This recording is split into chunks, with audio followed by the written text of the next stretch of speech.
The entrance garden takes you on a journey that starts with an explosion of colorful flowers and vines cascading from a bamboo canopy. They will have this immediate immersive sensation of being within this lush, dense rainforest.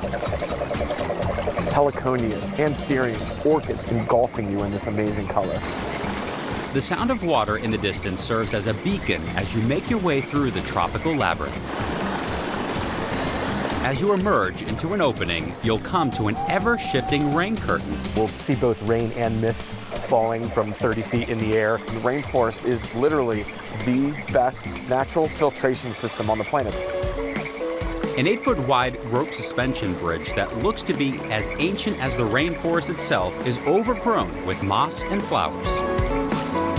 As a gentle mist rises from ponds on either side. So you literally feel like you're walking through the jungle. The Rainforest Garden contains nearly 4,000 plants of more than 165 varieties, one of the most diverse displays in the history of the flower show. So there's really a very multi-sensory experience. The grand finale is a breathtaking 25-foot-high waterfall bordered by a rainbow of color. Everything in the rainforest is so magnified and magical and green, offering a window into one of the world's most beautiful and diverse ecosystems. The flower show is really about entertaining people and giving you that wow when you first walk in. People are going to experience something that takes them out of Philadelphia and into a very special, magical place.